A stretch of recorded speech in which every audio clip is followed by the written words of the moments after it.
मेरा परिवार घर पे सुन रहा था, कहा कि नरेंद्र मेहता तू कल मरता है तो आज मर, तू कल मरता है तो आज मर, कल उड़ी मारा तो आज कर। ये शब्द उनके थे, ये किस नेता को सौंपते? कोई भी आदमी शौक से शिक्षा नहीं छोड़ता और शौक से नौकरी नहीं करता है, मजबूरियां कराती और उस मजबूरी पे आप हंस रहे थे, इस बात का मुझे दुख है। और अभिमान ही है ये 8वीं पास बच्चा मीरा भाईंदर का सबसे हाईएस्ट इनकम टैक्स पेयर है। बहुत छोटी सी उम्र में इस शहर में आया, 7 साल की उम्र में पिता का देहांत हुआ, किराने की दुकान, हम 4 भाई बहन, 3 छोटे, सबसे बड़ा मैं और माता जी। देहांत हुआ, किराने की दुकान, सब रिश्तेदारों ने कहा कि अब आप क्या करेंगे, आप गांव वापस चले जाओ राजस्थान, बच्चों को कैसे संभालेंगे। मेरी उम्र 7 साल थी, बाकी के हिसाब आप लगा लीजिए, कोई 5 साल, कोई 3 साल, कोई 2 साल, इस प्रकार का था। उस समय हमारी माता जी ने निर्णय लिया कि नहीं, मैं यहीं पे रहूंगी और अपने बच्चों को पढ़ाऊंगी। एक समय ऐसा आया, परिवार का भार बड़ा, काम बड़ा, माता जी अकेली, एक तरफ 4 बच्चे भाई बहन, और मुझे मजबूरी में 8वीं पास करके 9वीं में स्कूल छोड़नी पड़ी। ये मेरी आज उस मजबूरी का मजाक उड़ा रहे व्यक्ति, मजबूरी में कभी किसी का मजाक ना उड़ाए। मैं उनसे कहना चाहता हूं, मुझे इस बात का अभिमान ही है कि मैंने अपने परिवार को पालने के लिए मजबूरी में स्कूल छोड़ी। आवर लेडी ऑफ नाजरत में पढ़ने के बाद, कॉन्वेंट के बाद न रहने के बाद भी मेरा एक सपना था बहुत कुछ कि पढ़ लिख कर मैं एडवोकेट बनूं, ये मेरा सपना था, लेकिन वो पूरे नहीं हो पाए। जीवन में बहुत सारे सपने अधूरे रहते। मुझे अपने जीवन में आज तक उस बात का कभी दुख नहीं हुआ, लेकिन जब किसी ने मुझे टोका तब यहाँ दुख हुआ, यहाँ दुख हुआ। व्यक्तिगत टीका टिप्पणी आप कितनी बार करोगे?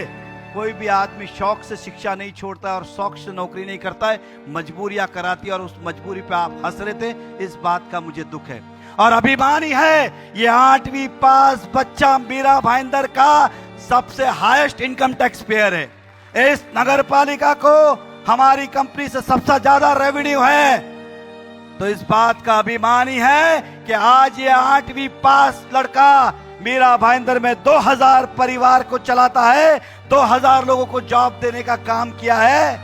तो इस बात का मजाक ना उड़ाए, मुझे अभिमान है लेकिन दुखता है। मैं इस शहर में काम करने आया हूं, आप बार बार वही चीज करते, और जब मैं कुछ अब आरोप करता हूं, आप पूरी देश की महिलाओं को अपने साथ जोड़ लेते। ये कहां का न्याय है? ये कहां का न्याय है? और आज भी वही चल रहा है और कुछ नहीं चल रहा है। मैं भ्रष्टाचार की उनके बात करता हूं, वो मेरे व्यक्तिगत जीवन की बात करते। मैं उनकी असफलता की बात करता हूं, वो मेरे व्यापार की बात करते हैं। मैं उनकी नाकामियों की बात करता हूं, वो मेरे परिवार की बात करते।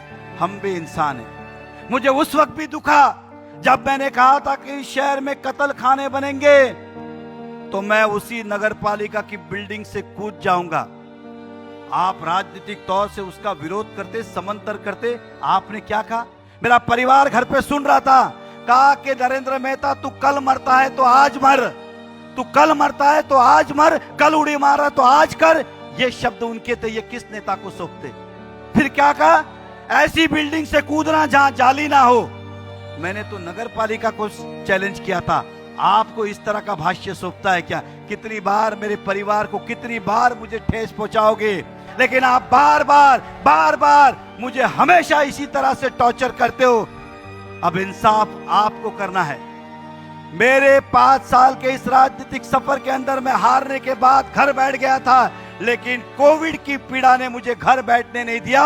मैं रास्ते पे आया क्योंकि मेरी शहर की जनता परेशान थी, लेकिन आपने उसका भी मजाक बनाया। इसलिए मर्यादा में टीका टिप्पणी होनी चाहिए। राजनीति का मतलब ये नहीं कि आप कुछ भी बोलते हैं।